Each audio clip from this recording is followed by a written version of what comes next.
ತುಮಕೂರು ಜಿಲ್ಲೆಯನ್ನ ಕಲ್ಪತರು ನಾಡು ಎಂದು ಕರೆಯುತ್ತಾರೆ. ತುಮಕೂರಿನಲ್ಲಿ ನೀವು ಎಲ್ಲೇ ಹೋದರೂ ನಿಮಗೆ ತೆಂಗಿನ ಮರಗಳೇ ಕಾಣಿಸುತ್ತವೆ. ಈ ಭಾಗದ ಲಕ್ಷಾಂತರ ಜನರು ಜೀವನ ನಿರ್ವಹಣೆಗೆ ತೆಂಗನ್ನೇ ಅವಲಂಬಿಸಿದ್ದಾರೆ. ಇಲ್ಲಿನ ಹಳೆ ಮನೆಗಳನ್ನ ಒಮ್ಮೆ ನೋಡಿದರೆ ಆ ಮನೆಗಳ ಮೇಲೆ ತೆಂಗಿನಕಾಯಿ ಸಂಗ್ರಹಣೆ ಮಾಡೋದಕ್ಕಾಗಿಯೇ ಅಟ್ಟಗಳನ್ನ ನಿರ್ಮಾಣ ಮಾಡಿರುವುದು ಕಂಡು ಬರ್ತದೆ. ಅಷ್ಟರ ಮಟ್ಟಿಗೆ ತೆಂಗು ಈ ಭಾಗದ ಜನರ ಬದುಕಿನಲ್ಲಿ ಅವಿಭಾಜ್ಯ ಅಂಗ ಆಗಿದೆ.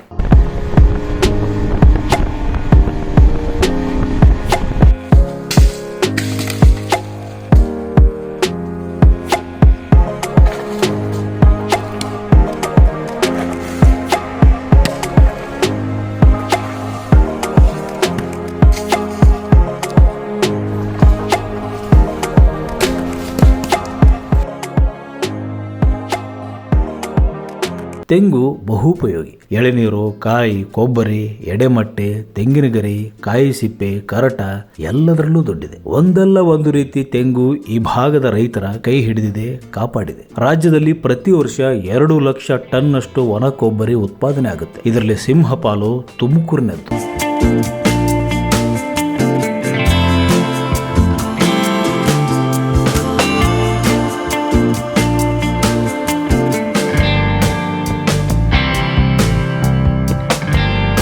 ತುಮಕೂರು ಜಿಲ್ಲೆಯ ತಿಪಟೂರಿನಲ್ಲಿ ಸಿಗುವ ಉಂಡೆ ಕೊಬ್ಬರಿಗೆ ಜಗತ್ತಿನಲ್ಲಿ ಭಾರಿ ಬೇಡಿಕೆ ಇದೆ. ಇಲ್ಲಿರುವ ಎಪಿಎಂಸಿ ಇಡೀ ಏಷ್ಯಾದಲ್ಲಿ ಅತಿ ದೊಡ್ಡ ಕೊಬ್ಬರಿ ಮಾರುಕಟ್ಟೆ ಎಂಬ ಹೆಗ್ಗಳಿಕೆಗೆ ಪಾತ್ರವಾಗಿದೆ. ರಾಜ್ಯದಲ್ಲಿ ಅತಿ ಹೆಚ್ಚು ಕೊಬ್ಬರಿ ವಹಿವಾಟು ನಡೆಯುವುದು ತಿಪಟೂರಿನಲ್ಲೇ. ಇಲ್ಲಿನ ಉಂಡೆ ಕೊಬ್ಬರಿಗಿರುವ ವಿಶೇಷ ರುಚಿ ಇದಕ್ಕೆ ಬೇಡಿಕೆ ತಂದಿದೆ. ನಮ್ಮ ದೇಶದಲ್ಲಿ ದೊರೆಯುವ ಕೊಬ್ಬರಿಯಲ್ಲಿ ತಿಪಟೂರು ಕೊಬ್ಬರಿಯದ್ದೇ ಗರಿಷ್ಠ ಗುಣಮಟ್ಟ.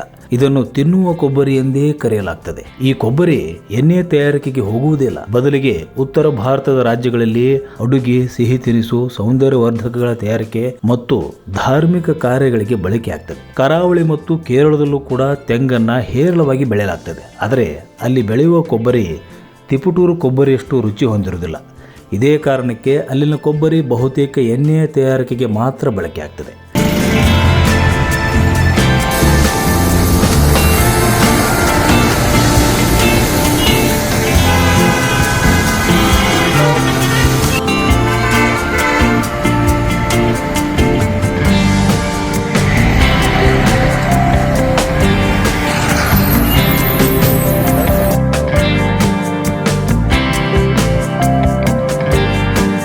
ತಿಪಟೂರು ಕೊಬ್ಬರಿ ಮಾರುಕಟ್ಟೆ 65 ಎಕರೆ ಪ್ರದೇಶದಲ್ಲಿದ್ದು 2,000ಕ್ಕೂ ಹೆಚ್ಚು ಕೂಲಿ ಕಾರ್ಮಿಕರು ಈ ಮಾರುಕಟ್ಟೆ ನಂಬಿ ಬದುಕು ಕಟ್ಟಿಕೊಂಡಿದ್ದಾರೆ. ಕೊಬ್ಬರಿ ಸುಲಿಯುವುದು, ಪ್ಯಾಕ್ ಮಾಡುವುದು ಸೇರಿದಂತೆ ಹಲವು ಕೆಲಸಗಳು ಇಲ್ಲಿನ ಸ್ಥಳೀಯರಿಗೆ ಸಿಗ್ತವೆ. ಒಂದು ಅಂದಾಜಿನ ಪ್ರಕಾರ ಪ್ರತಿ ವರ್ಷ ಇಲ್ಲಿ 500 ರಿಂದ 1,000 ಕೋಟಿ ರೂಪಾಯಿ ವಹಿವಾಟು ನಡೆಯುತ್ತದೆ.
ಸುತ್ತಮುತ್ತಲಿನ ತಾಲೂಕಿನ ಜನರು ಕೂಡ ತಾವು ಬೆಳೆದ ಕೊಬ್ಬರಿಯನ್ನ ಇಲ್ಲಿಗೆ ತಂದು ಹರಾಜು ಪ್ರಕ್ರಿಯೆಯಲ್ಲಿ ಭಾಗವಹಿಸುತ್ತಾರೆ. ಪ್ರತಿ ಶನಿವಾರ ಮತ್ತು ಬುಧವಾರ ಇಲ್ಲಿ ಹರಾಜು ಪ್ರಕ್ರಿಯೆ ನಡೀತದೆ. ಹಲವಾರು ವರ್ಷಗಳಿಂದ ಉಂಡೆ ಕೊಬ್ಬರಿಗೆ ಉತ್ತಮ ಬೆಲೆ ಸಿಗದೆ ಕಂಗಾಲಾಗಿದ್ದ ರೈತರಲ್ಲಿ ಈಗ ಮಂದಹಾಸ ಮೂಡಿದೆ. ಇದಕ್ಕೆ ಕಾರಣ ತಿಪಟೂರು ಮಾರುಕಟ್ಟೆಯಲ್ಲಿ ಕ್ವಿಂಟಲ್ ಕೊಬ್ಬರಿ ದರ 19,000 ರೂಪಾಯಿ ಗಡಿ ದಾಟಿದೆ. ತಿಪಟೂರಿನ ಉಂಡೆ ಕೊಬ್ಬರಿ ಬಗ್ಗೆ ನಿಮ್ಮ ಅಭಿಪ್ರಾಯ ಏನು? ನಮಗೆ ಕಮೆಂಟ್ ಮಾಡಿ ತಿಳಿಸಿ.